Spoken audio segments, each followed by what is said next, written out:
Sony held their latest state of play this week with a lot of great announcements, but what were my highlights from the show? Let's talk about it. Hello there everybody and welcome to The Comfy Spot. My name is Tyler and today we are going to be talking about PlayStation's January State of Play for 2024.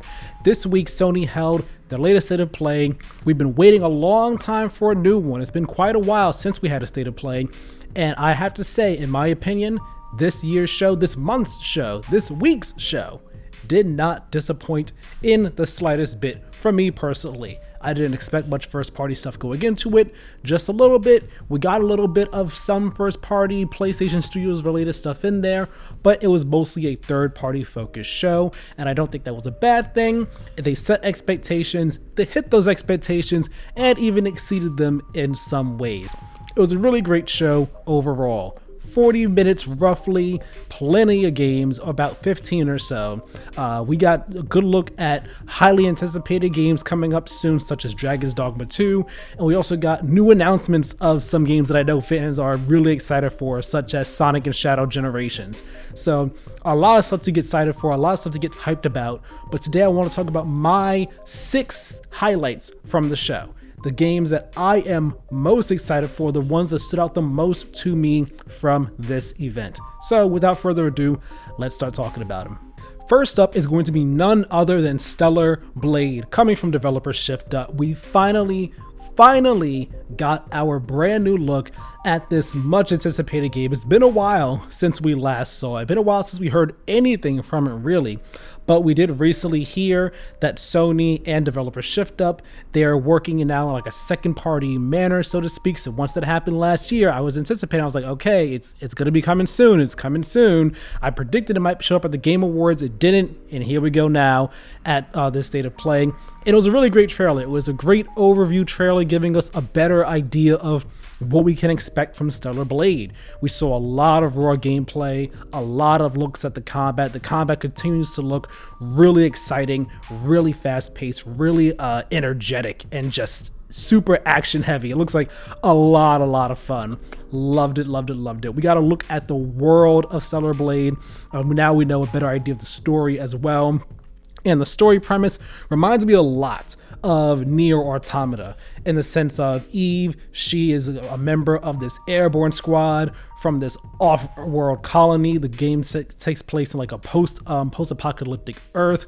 So like her squad, she comes down to Earth and she has to, she's basically sent here to exterminate this species called the Naytibas, essentially. That sounds a whole lot like Nier Automata. You can understand why. You can understand why I made the Nier Automata comparison there. But then we also have there's this city, a civilization of survivors, of human survivors called Zion, and you're going to be working alongside your 2 allies, Adam and Lily, to help the citizens, help clear out the Naytibas and everything. It looks really cool though. Like the story premise is very reminiscent of Nier Automata, very inspired by it. I don't think that's a bad thing though. I think the story, as long as it works out well for this game, take inspiration all you want to, but nonetheless, the story seems really interesting. The world seems fascinating. We got to look at some of the Naytibas.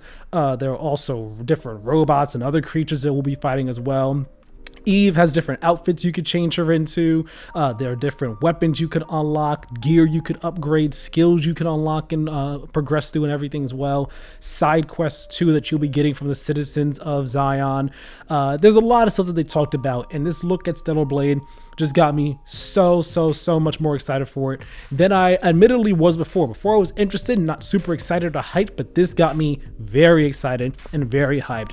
And it helps too because it is coming out very soon on April 26th, 2024. I think when I predicted it would be at the Game Awards, I said that, hey, I think the next time we see it, we'll be getting the release date and it'll be coming shortly after.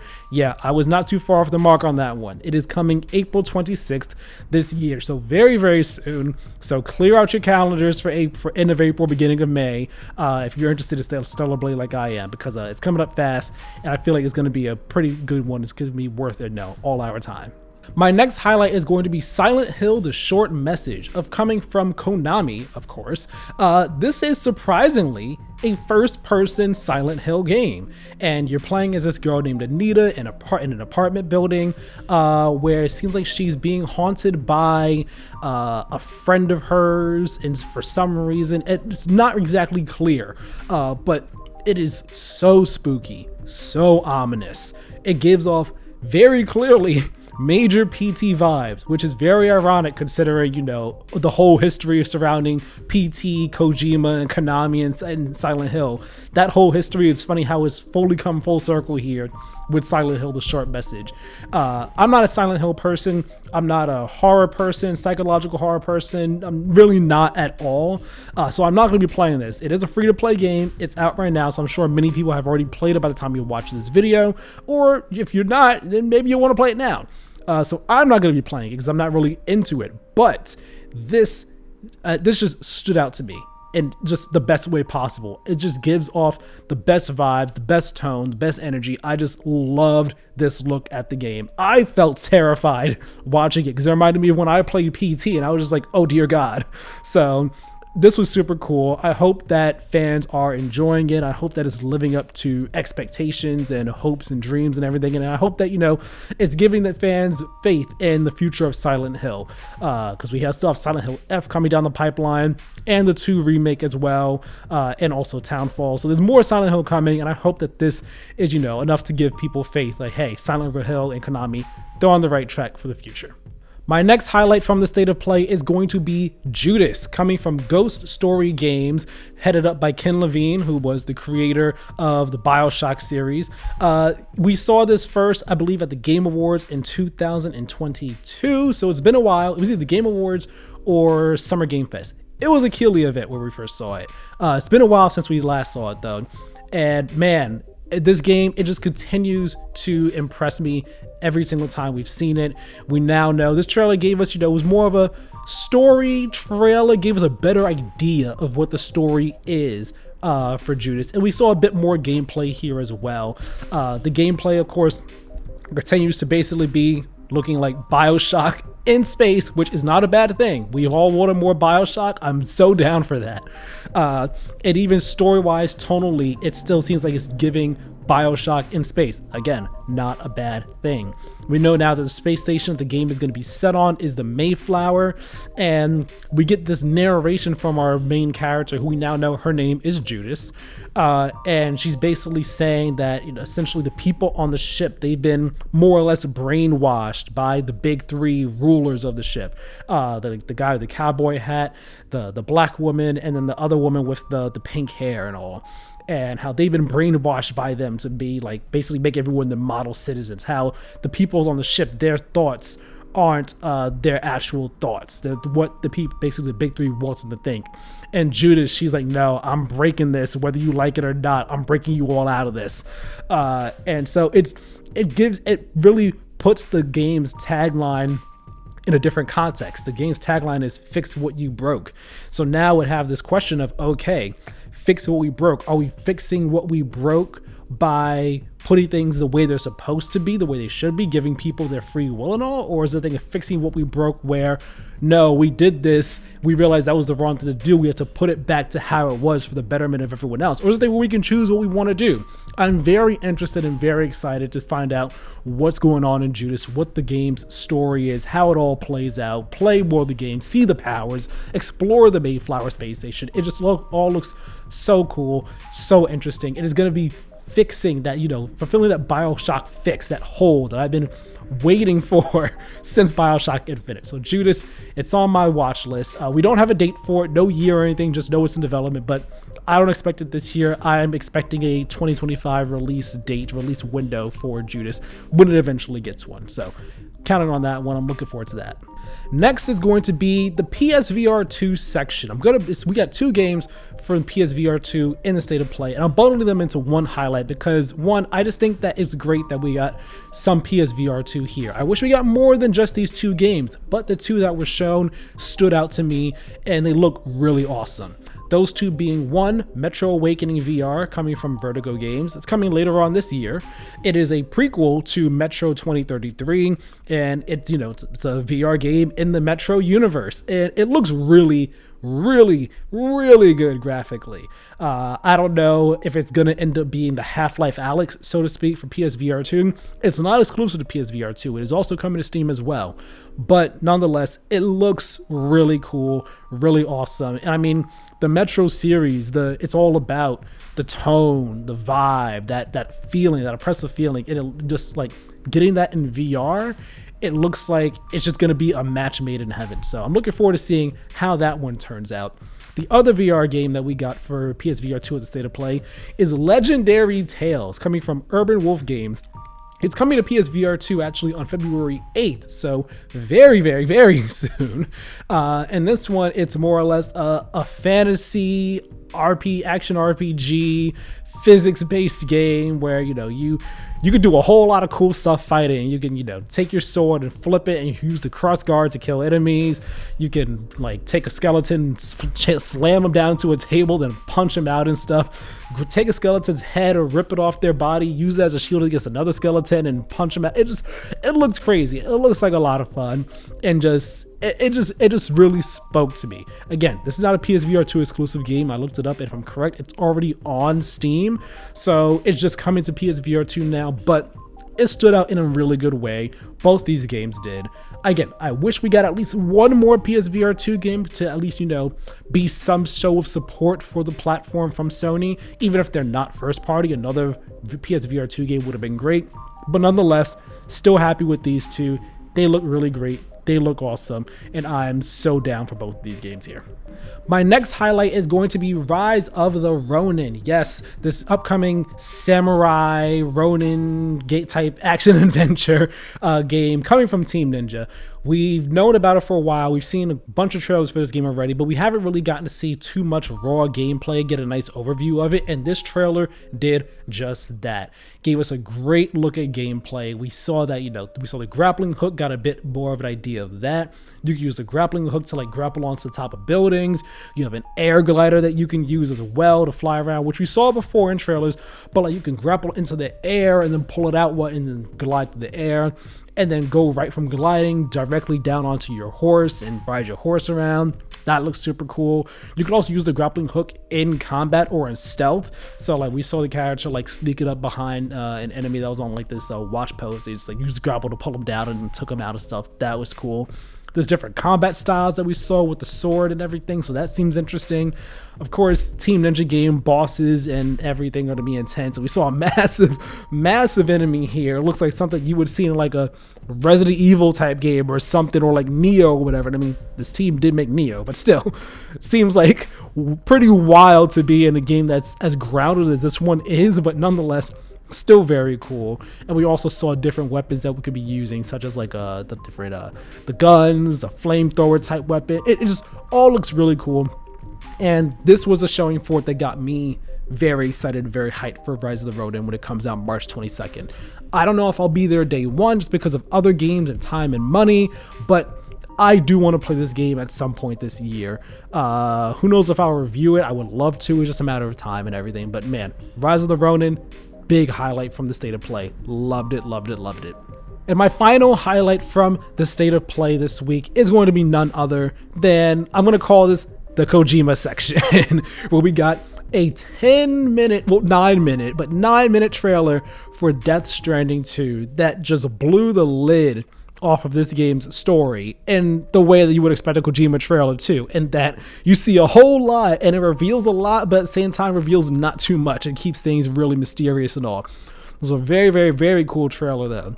We see a whole lot more of Leah Seydoux' character Fragile and Norman Reedus' character Sam in the trailer, getting a better idea of, okay, what's going on with them in the world, in the story, what's going on now. We now know that Fragile, she has her own operation called Drawbridge, and her ship called the Magellan, I believe is what it was called. Sam, she's recruiting Sam to work with her now. I haven't played the first game. I do want to. So a lot of this is kind of flying over my head. But it's just so cool. And then we see also Troy Baker's character Higgs. He returns looking like the Joker. It's really kind of goofy and everything, but at the same time we then see him use his guitar to fight this robot samurai. It's the craziest thing. And that's not even to mention, again, Fragile's weird hand mask that she has, or the puppet that is operating at like lower frame rates to look like it's stop motion. These are the type of things that you see in a Kojima game and you're like, this is weird, but it makes sense. It just works, and you don't really question it that much. And I just loved seeing these things. Of course, there was also like, we see a bunch of new environments. We see some combat. We see, weather like natural disasters and stuff. So like flooding was destroying a bridge that was made. We see storms and stuff. We see like a rocket launch, so to speak. Just so much was shown in this trailer. This game looks amazing, quality wise and graphically. It is looking stunning. Loved everything about Death Stranding 2, what they showed here. I do want to play the first game. I need to play the first game so that I can play the second game, because I absolutely want to play the first game. It is definitely one of my most anticipated games of 2025, because we now know it is coming next year. And also we have the full title for the game. It is called Death Stranding 2 on the Beach. So we now know all that information about Death Stranding 2. Definitely looking forward to seeing more, learning more. I wonder when that'll be. Maybe Summer Game Fest, maybe end of this year. Who knows? But there is still a lot to talk about when it comes to Death Stranding 2. The other Kojima announcement from the show, State of Play, was his brand new IP that he is making and working on exclusively with PlayStation and Sony as a whole, really. It's a new IP called Physint. As Kojima says, it is going to be a next generation action espionage game, and it's not going to start full production until after Death Stranding 2 is completed, but he does say that it's going to be the culmination of his work.